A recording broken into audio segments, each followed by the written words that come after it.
Bismillahirrahmanirrahim. Assalamualaikum warahmatullahi wabarakatuh.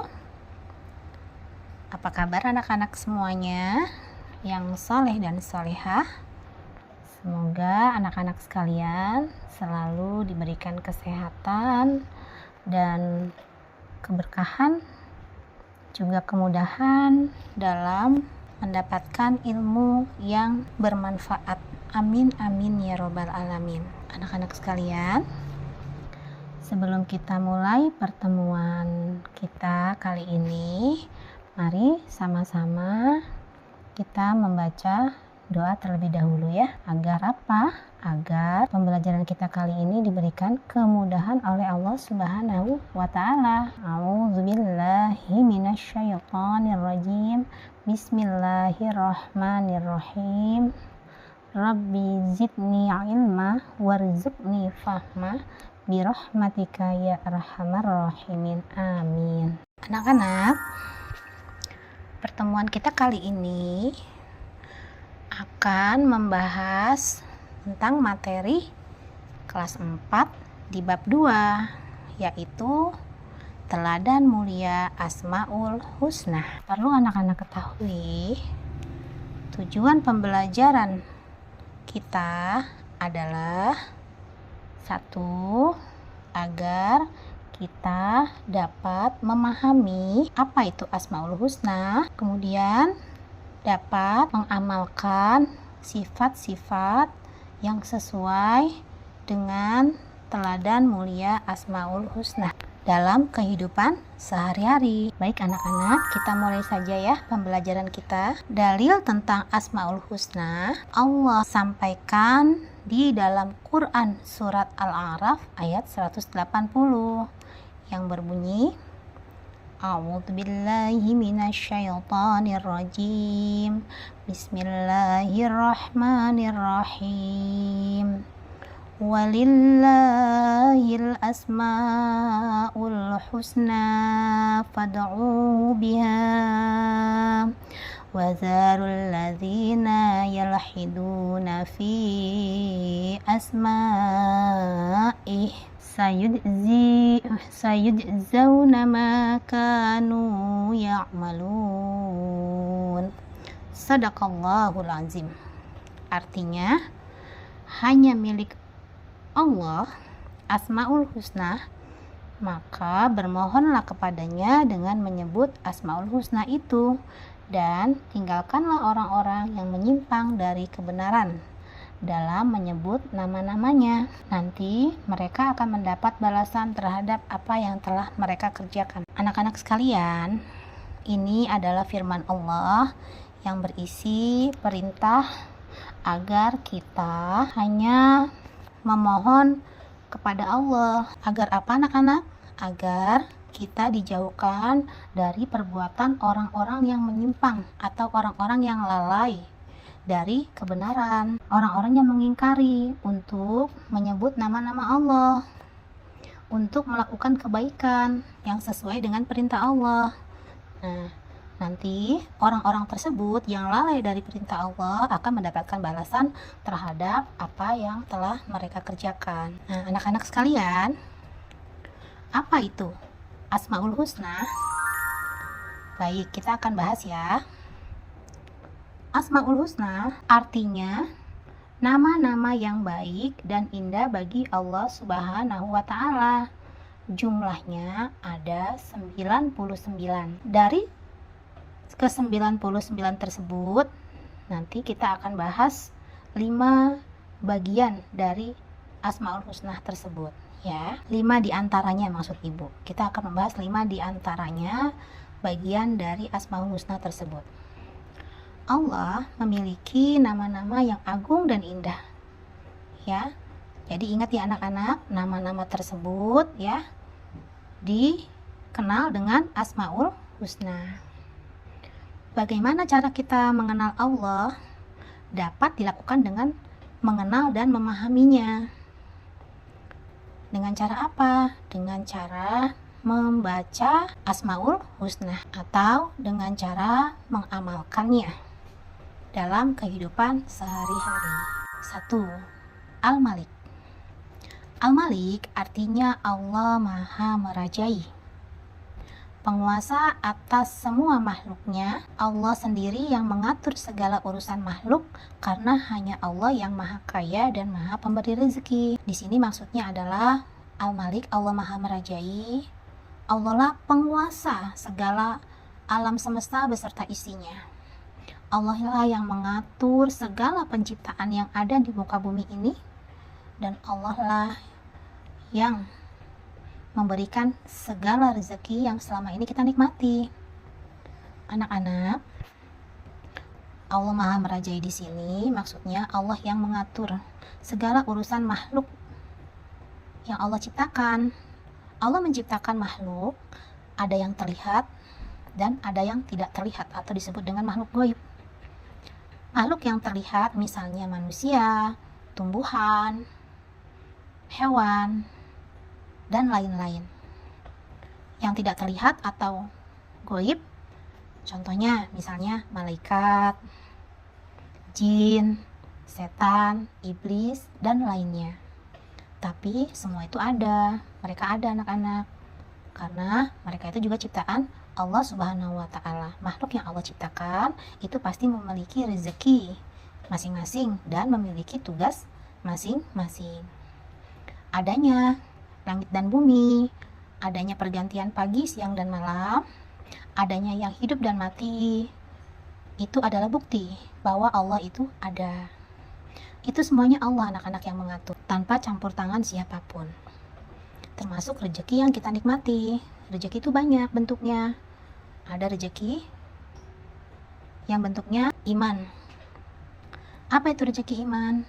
Yaitu kita diberikan keteguhan hati atas kepercayaan atau keyakinan kita kepada Allah. Nikmat Islam atau rezeki Islam itu adalah maksudnya ya anak-anak, rezeki yang Allah berikan dalam bentuk apa? Istiqomahnya hati kita dalam melaksanakan perintah Allah.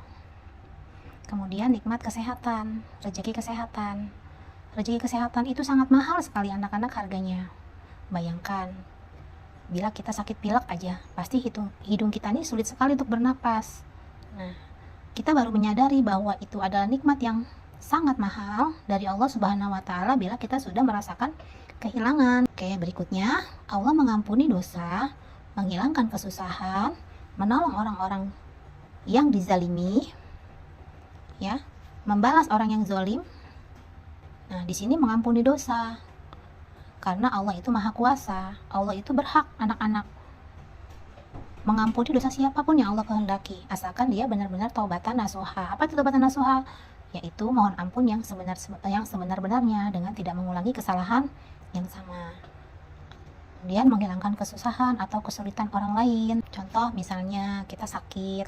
Nah, kita minta kesembuhan sama Allah. Jadi kita berdoa juga, ikhtiar juga. Ikhtiar dengan cara apa? Dengan cara berobat. Setelah berobat, baru kita berserah diri kepada Allah, yaitu bertawakal kepada Allah. Semoga segera disembuhkan. Kemudian menolong orang yang zalim anak-anak. Orang yang zalim itu sangat ampuh anak-anak doanya. Makanya hati-hati ya. Bila kita menyakiti hati orang lain, orang itu tidak terima dan mengadukan kepada Allah, maka dalam bahaya yang sangat besar bagi kita. Jadi hati-hati dengan lisan kita, dengan perbuatan kita ya anak-anak. Karena Allah lah yang Maha Kuasa untuk membalas segalanya. Membalas orang yang zalim atau menyakiti hati orang lain. Kemudian Allah juga punya kuasa anak-anak untuk mengayakan orang miskin. Jadi kalau kita sekarang misalnya ya, aku orang nggak punya nih, gitu. Jangan pernah minder anak-anak. Bagaimana cara memperbaiki kehidupan kita yang serba kekurangan? Dengan cara menuntut ilmu dengan semangat. Karena ilmu itu adalah jendelanya dunia anak-anak. Nah, dengan ilmu kita bisa punya masa depan. Kita punya masa depan untuk memperbaiki kehidupan yang lebih baik lagi. Kemudian mencukupkan orang yang lemah, orang yang tidak mampu. Kemudian menyembuhkan orang yang sakit, yang tadi Ibu sudah jelaskan. Memuliakan orang yang menghina. Memuliakan orang yang dihina, maaf.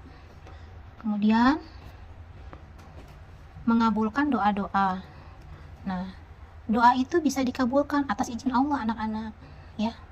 Nah, kemudian mengangkat dan merendahkan derajat seseorang. Kalau kata Allah, dia menjadi orang mulia, maka akan diangkat segala derajatnya oleh Allah Subhanahu wa taala. Kemudian, dalam mengelola kekuasaannya, Allah menyeimbangkan antara keadilan, kebaikan, hikmah, maslahat, dan rahmat. Ya, di sini. Jadi, maslahat dan rahmat. Ini semuanya bentuk kasih sayang Allah kepada kita. Jadi, Allah itu memiliki sifat Al-Malik, anak-anak. Yang artinya Allah maha merajai, menguasai, mengatur segala urusan makhluknya dan memberikan rezeki kepada makhluknya, karena Allah itu maha kaya. Jadi anak-anak jangan pernah merasa minder ya, karena kita punya Allah. Lanjut. Baiklah anak-anak, kita lanjutkan yang mencerminkan sikap Al-Malik. Ini contoh ya, contohnya perbuatan yang sesuai dengan sikap Al-Malik, yaitu menahan diri. Menahan diri itu cermin dari kemampuan menguasai diri ketika hendak berbuat yang buruk, atau disebut dengan perbuatan tercela atau akhlakul mazmumah, yang bisa merugikan diri sendiri maupun orang lain. Menahan diri dari perbuatan yang merugikan diri sendiri dan orang lain merupakan wujud dari kemampuan kita untuk menguasai diri, anak-anak. Nah, jadi kita harus bisa mengendalikan emosi. Jangan sampai emosi yang mengendalikan kita. Karena apa? Ya, karena kalau sudah seperti itu, maka kita mudah untuk marah. Marah itu temannya setan. Oke, jangan sampai kita terjerumus pada perbuatan setan yang bisa merugikan diri kita sendiri. Kemudian menahan diri itu dapat diterapkan dalam banyak hal, anak-anak. Contohnya, menahan diri dari membeli sesuatu yang tidak penting, tas berlebihan, kemudian makan yang berlebihan, bermain juga, misalnya menahan diri bermain yang berlebihan. Nah, kita main dari pagi, dari pagi sampai sore, mentang-mentang hari libur. Akhirnya apa? PR-nya lupa dikerjakan. Nah, itu juga termasuk tidak bisa menahan diri, ya, atau disebut dengan berlebihan. Nah, akhirnya apa? Lupa mengerjakan PR, lupa belajar, lupa dengan kewajiban kita sebagai pelajar. Kemudian menahan diri dari berbuat curang. Curang apa? Misalnya ulangan kalian nyontek. Nah, itu namanya perbuatan curang, anak-anak, ya. Nah, kalau curang, pokoknya perbuatan yang negatif itu tidak baik, ya. Karena apa? Merugikan diri kita, apalagi orang lain, ya. Jadi mencerminkan sikap Al-Malik adalah menahan diri atau bersabar, ya. Lanjut, yang kedua, ya, Al-Aziz. Al-Aziz itu artinya Allah Maha Mulia, yang mencerminkan kemuliaan dan kebesaran zatnya. Jadi zat Allah itu maha mulia, anak-anak. Allah memiliki kedudukan yang maha tinggi. Dia pemilik tunggal segala kemuliaan, dan dia yang memberikan kemuliaan kepada siapa saja yang dia kehendaki. Ya, jadi Allah lah yang punya kuasa untuk memberikan kekuasaan atau kedudukan kepada siapapun, atau kemuliaan kepada siapapun yang Allah kehendaki, yang Allah izinkan, yang Allah ridhoi. Ya, bagaimana ya caranya?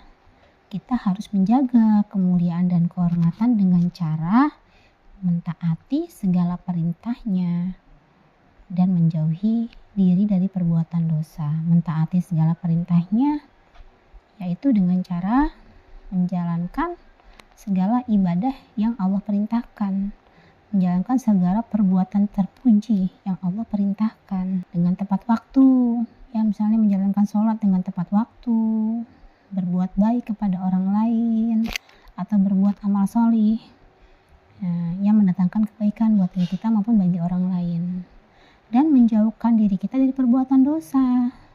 Segala sesuatu yang dilarang sama Allah itu pasti tidak ada manfaatnya, anak-anak, makanya Allah larang, ya, dan bisa merugikan diri kita sendiri. Nah, tanda keperkasaan dan keagungan Allah pada setiap makhluk terlihat dalam rezeki yang diberikannya. Rezeki yang diberikan sama Allah itu mencerminkan maha mulianya Allah. Allah sudah menjamin makhluk yang dia ciptakan itu pasti ada rezekinya, anak-anak. Kemudian ilmu, setiap ciptaannya Allah, setiap sesuatu yang Allah ciptakan, itu gunanya adalah agar apa? Agar manusia itu mau mempelajarinya. Nah, yang disebut dengan ilmu. Dengan ilmu kita menjadi mulia, anak-anak. Allah akan mengangkat derajat orang-orang yang berilmu.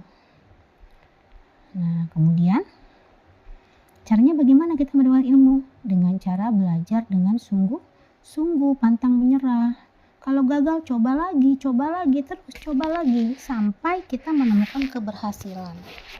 Karena apa, anak-anak? Ada sebuah hadis ya, bahwa barang siapa yang tidak mau belajar di masa muda, maka siap-siap menelan kepahitan karena kebodohan.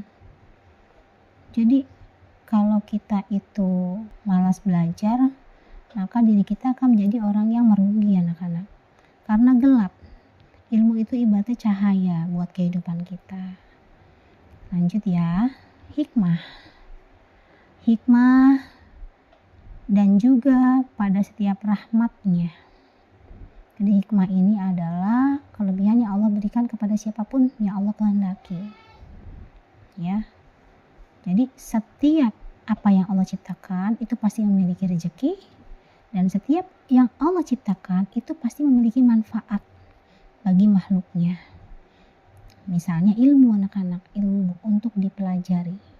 Agar apa? Allah naikkan derajat kita menjadi manusia yang bermanfaat, manusia yang mulia, baik di hadapan Allah maupun di hadapan manusia lainnya. Tapi bukan untuk sombong ya, karena sombong itu hanya milik Allah Subhanahu wa Ta'ala. Sikap yang mencerminkan Al-Aziz yaitu contoh ya, diantaranya sikap mandiri. Mandiri artinya mengerjakan segala sesuatu sendiri tanpa mengandalkan orang lain. Kehidupan mandiri itu harus dimulai sejak dini, anak-anak, agar kita terbiasa, nggak kaget. Karena nggak selamanya kita itu tergantung sama orang lain atau siapapun. Misalnya ya, bisa makan sendiri, mandi sendiri, berpakaian sendiri, menyiapkan alat sekolah sendiri, bahkan bisa mengerjakan PR sendiri. Nah, itu contoh sikap mandiri yang sesuai dengan Al-Aziz. Anak-anak, mandiri ini banyak sekali manfaatnya. Mandiri mengantarkan seseorang pada kemuliaan, baik di hadapan Allah maupun manusia. Karena apa? Karena mandiri ini tidak mengganggu orang lain. Jadi orang lain itu tidak merasa risih dengan keberadaan kita. Karena apa? Karena kita orang yang mandiri, bisa apa-apa sendiri, insya Allah bermanfaat untuk orang lain. Begitu ya. Nah, sikap mandiri ini pun dianjurkan syariatnya sebagaimana dicontohkan oleh Rasulullah. Rasulullah itu sudah mandiri, anak-anak, sejak kecil. Ya, beliau sejak kecil memang seorang yatim, sejak dalam kandungan ya. Sejak dalam kandungan sudah seorang yatim, anak-anak. Bahkan di usia yang sangat muda, setelah berpulangnya ibundanya Rasulullah SAW, Rasulullah itu ikut dengan kakeknya. Setelah dengan kakeknya, lalu ikut dengan pamannya. Sepeninggal kakeknya, ikut dengan pamannya. Nah, ikut pamannya itulah Rasulullah diajarkan untuk hidup mandiri. Beliau terbiasa untuk berdagang, membantu pekerjaan pamannya sampai beliau dewasa. Yang ketiga, Al-Qudus. Al-Qudus itu artinya Allah Maha Suci. Allah Subhanahu wa Ta'ala, zat yang tersucikan dari segala macam kekurangan Allah, adalah satu-satunya sesembahan bagi semua makhluk, anak-anak. Hanya Allah yang patut kita sembah, tidak ada yang lain. Karena Allah itu Al-Ahad, Allah itu Maha Esa. Jadi tidak ada yang lain yang kita sembah kecuali Allah. Al-Qudus ini menunjukkan bahwa Allah Maha Suci dari keserupaan makhluk lainnya atau makhluk atau sesuatu yang menyerupainya. Ya, Allah itu terbebas dari segala kekurangan dan celah anak-anak. Dia berhak atas segala sifat kesempurnaan lahir, batin, dan sifat-sifat tercela atau penyakit hati lainnya. Gitu ya. Nah, anak-anak, Allah itu suka kebersihan. Kebersihan itu sebagian dari iman. An-nadhafatu minal iman. Jadi Allah suka yang bersih-bersih, ya. Nah, di sini yang mencerminkan sikap Al-Qudus diantaranya yaitu cinta kebersihan. Kebersihan ini mendapat perhatian yang sangat besar dari Allah Subhanahu wa Ta'ala, ya. Seperti hadis Rasulullah tentang kebersihan. An-nadhafatu minal. Perhatian Islam dibuktikan dengan kewajiban. Misalnya apa? Dengan kewajiban wudhu setiap menjelang sholat atau sebelum sholat. Sebelum melaksanakan sholat tuh kita wajib wudhu dulu. Kalau nggak wudhu ya sholatnya nggak sah. Gitu. Anjurannya bersiwak. Apa tuh bersiwak? Gosok gigi. Kewajiban mandi. Mandi kita sehari 2 kali. Supaya apa? Supaya bersih. Karena Allah suka yang bersih-bersih. Nah, kemudian bersuci setelah hadas. Setelah hadas itu ada 2 anak-anak. Ada hadas besar, ada hadas kecil. Ya, diantaranya hadas kecil misalnya buang angin, kemudian buang air kecil, buang air besar itu hadas kecil. Ya, kalau hadas besar itu adalah contohnya misalnya nifas atau ibu melahirkan. Itu setelah 40 hari atau setelah selesai masa nifas wajib untuk mandi besar namanya anak-anak. Agar apa? Agar suci, agar bisa melaksanakan ibadah yang Allah perintahkan sesuai dengan syariat Islam. Jadi kebersihan itu bukan hanya secara lahir, kesucian itu bukan hanya secara lahir atau jasmani, ada juga dengan rohani, jasmani dan rohani. Kebersihan jasmani itu dengan tubuh kita yang terlihat, ya. Nah, kalau rohani itu yang tidak terlihat, apa tuh? Hati kita, anak-anak. Jadi misalnya ya, di Islam meminta kita untuk menjauhi penyakit hati seperti sombong. Nah, kita nggak boleh sombong, merasa kita pintar, merasa kita misalnya berpakaian bagus-bagus pakaiannya, apa yang kita punya cakep-cakep. Kemudian dengki. Nah, dengki ini tidak menyukai orang lain senang. Jadi kalau orang lain senang itu dia susah, anak-anak. Ya. Kemudian dia senang kalau orang lain susah. Dengki, iri, ya. Itu berarti penyakit hati, anak-anak. Kemudian ria ini sifat pamer, suka pamer. Nggak boleh, sombong, dengki, ria, membanggakan diri. Ini termasuk sifat-sifat dari setan. Jangan diikutin, ya, karena bisa merugikan diri sendiri dan orang lain. Kalau kita bersifat sombong, dengki, ria, dan bangga diri, sudah pasti tidak ada nih teman-teman yang mau berteman sama kita, ya. Nah, begitu. Jadi anak-anak, kebersihan itu bukan hanya kebersihan fisik, ya, badan, pakaian, dan tempat, tapi juga jasmani. Tapi juga rohani. Rohani itu adalah di dalam hati kita, agar terjaga kesucian atau kebersihannya. Agar apa? Agar doa kita diijabah oleh Allah Subhanahu wa Ta'ala. Lanjut ya. Yang keempat, as-salam. Apa itu as-salam? Artinya Allah Maha mensejahterakan dan Maha menyelamatkan.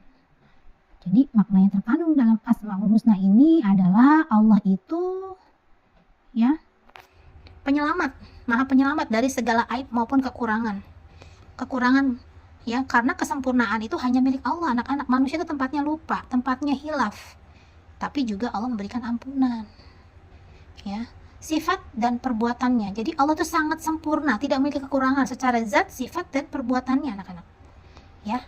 Nah, di sini Allah memberi keselamatan pada hamba-hambanya yang beriman kepada Allah Subhanahu wa Ta'ala. Nama as-salam mengajarkan kita untuk selalu menyebarkan kedamaian dan menghindari pertengkaran, anak-anak. Karena Allah suka kedamaian, ya. Allah suka kedamaian. Kemudian kedamaian berarti padamnya api permusuhan yang disertai dengan tertanamnya kecintaan dan kasih sayang. Islam sangat menganjurkan terciptanya kedamaian. Allah tidak suka permusuhan, anak-anak. Allah suka kedamaian. Agar apa? Hidup kita menjadi nyaman dan tenang. Yang mencerminkan sikap as-salam, contohnya seperti misalnya menjaga lisan kita, Gunakan lisan untuk berzikir, membaca Al-Quran, ya, menasehati dalam kebaikan. Berzikir, dengan berzikir kita akan tenang, ya. Dengan mengingat Allah, zikir ini mengingat Allah namanya, artinya anak-anak. Berzikir, dengan berzikir maka hati kita akan tenang. Dengan mengingat Allah maka hati kita akan damai. Membaca Al-Quran, menasehati dalam kebaikan, mengajarkan ilmu dan amal salih, perbuatan yang baik sesuai dengan anjuran Islam atau syariat Islam, ajaran Islam. Begitu ya. Jauhkan diri dari dosa-dosa lisan seperti adu domba, fitnah, gibah, mencela. Adu domba, suka melihat orang lain itu ribut. Jadi adu domba tuh gini anak-anak. Menjadikan teman kita tuh saling bermusuhan. Ya. Memfitnah ini adalah menuduh orang lain melakukan sesuatu yang bukan atau yang tidak pernah dia lakukan. Itu namanya fitnah. Ya. Dosanya sangat besar. Fitnah itu lebih kejam dari pembunuhan. Gibah ini berarti menjelekkan seseorang di belakang. Gosip, ya, yang biasa dengan gosip. Lalu mencela, membuka aib seseorang, ya, mencelanya. Kita harus selalu menjaga lisan dari perkataan kita. Karena apa? Lidah itu lebih tajam daripada silet, bisa melukai hati seseorang. Hati-hati, jangan sampai ucapan kita menjadi jariah dosa untuk kehidupan kita di kemudian hari, ya. Kita lanjut yang kelima, al-mu'min. Al-mu'min itu artinya Allah Maha memberikan keamanan, yaitu memberi rasa aman dari ketakutan. Ya, memberi rasa aman dari ketakutan bagi hambanya yang beriman dan bertakwa. Dengan cara apa kita berlindung kepada Allah dari rasa ketakutan kita? Dengan selalu berdoa dan memohon perlindungan hanya kepada Allah Subhanahu wa Ta'ala, anak-anak. Jadi sebelum kita melakukan sesuatu dan selesai melakukan sesuatu, hendaknya kita berdoa, ya, agar mendapatkan perlindungan dari Allah Subhanahu wa Ta'ala. Misalnya apa? Mau berangkat sekolah, ya, baca doa dulu setelah pamit dari orang tua. Baca doa sebelum keluar rumah. Bismillahirrahmanirrahim. Bismillahirrahmanirrahim. La haula wala quwata illa billahil aliyil azim. Baru dia berangkat sekolah, ya. Lanjut. Allah akan menepati janjinya kepada seluruh hambanya yang beriman dan bertakwa dengan memberi kemenangan yang besar serta memasukkannya ke surga yang penuh kenikmatan. Anak-anak, seperti janji Allah, ya, dalam Al-Quran, Allah itu sudah menyediakan balasan surga bagi hambanya yang bertakwa. Apa takwa? Menjalankan segala perintahnya dan menjauhi segala larangannya. Tapi dalam Al-Quran juga anak-anak ada ancaman, ya, peringatan bagi hambanya yang ingkar, ya. Apa tuh ingkar? Tidak mau menjalankan perintah Allah atau malah menjalani segala larangan Allah. Misalnya tidak berpuasa, tidak sholat contohnya, ya. Lalu kalau kaitan dengan al-mu'min ini, meminta kepada selain Allah, misalnya kepada apa? Kepada dukun dan lain-lain, ya, itu perbuatan syirik namanya anak-anak, ya. Perbuatannya namanya syirik. Kemudian pelakunya disebut dengan musyrik. Itu termasuk dosa besar. Jangan sampai kita melakukan hal tersebut, ya anak-anak. Nauzubillah min dzalik. Semoga dijauhkan dari perbuatan yang tidak baik. Amin, Allahumma amin. Lanjut. Yang berikutnya, perbuatan yang mencerminkan sikap al-mu'min, yaitu hidup tertib, anak-anak. Hidup tertib. Tertib artinya mengikuti aturan, ya. Mengikuti aturan, menciptakan ketertiban sehingga membuat orang lain merasa aman dan nyaman, ya. Kemudian kepatuhan pada aturan harus dibiasakan dimanapun dan kapanpun kita berada. Ketika kalian berada di rumah, sekolah, masjid, atau tempat lainnya, maka ikutilah aturannya, ya. Agar apa? Agar hidup kita ini teratur karena mengikuti aturan. Anak-anak, hidup tertib itu bukan hanya di sekolah saja, di mana saja kita berada. Agar apa? Ini adalah kunci agar mewujudkan rasa aman kehidupan di lingkungan masyarakat, ya. Lingkungan di rumah, di sekolah. Jadi setiap tempat itu pasti punya peraturan. Di sekolah ada peraturan, misalnya memakai seragam Senin, Selasa, Rabu sampai Sabtu sesuai dengan aturan. Jadwal pelajaran setiap hari itu ada jadwalnya. Kemudian kalau hari Jumat misalnya ada duha pagi, ada ngaji bersama. Ini juga bentuk dari aturan, contoh dari aturan. Lanjut, kalau di rumah misalnya nggak boleh tidur terlalu malam, nggak boleh main berlebihan misalnya. Harus sholat 5 waktu sesuai dengan waktunya. Begitu. Nah, kalau di lingkungan misalnya menjadi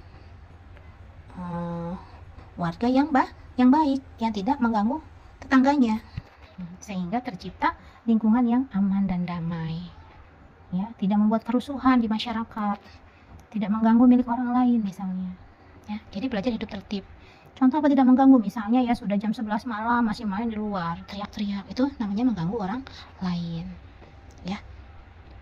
Baiklah anak-anak, dari Asmaul Husna yang kita bahas hari ini, ya, itu intinya adalah agar kita senantiasa mengamalkan dalam kehidupan sehari-hari, mau mengenal dan mempelajari Asmaul Husna agar kita bisa mengenal Allah. Bagaimana cara kita mengenal Allah? Dengan mempelajari sifat-sifat Allah. Sifat-sifat Allah itu bisa mengarahkan kita agar kita mengetahui, ya, segala ciptaan Allah itu untuk apa sih. Nah, dari situlah kita mengenal Allah. Oh, ternyata ini semua ciptaan Allah, ya. Begitu anak-anak. Seperti contoh Rini pasti punya sifat. Sifatnya gimana? Manja. Oh, Tony, gimana Tony? Oh, Tony itu pemarah misalnya, ya. Kemudian gimana Ridwan? Oh, Ridwan orangnya ramah. Sifat-sifat, ya. Nah, ini kita amalkan setelah kita mengenalnya, ya. Kita kenal, kita membacanya, kita menghafalnya, kemudian kita membacanya dalam setiap sholat kita, dalam setiap doa kita, mengamalkannya dalam kehidupan sehari-hari. Insya Allah kita akan dijadikan manusia yang bertakwa. Amin, amin ya robbal alamin. Baik anak-anak sekalian, sampai di sini dulu ya pembelajaran kita kali ini. Terima kasih atas perhatiannya. Semoga Allah jadikan ilmu yang manfaat bagi kita semua. Amin, amin ya robbal alamin. Sampai di sini dulu, sampai bertemu lagi di pertemuan berikutnya. Wabillahi taufiq wal hidayah. Wassalamualaikum warahmatullahi wabarakatuh.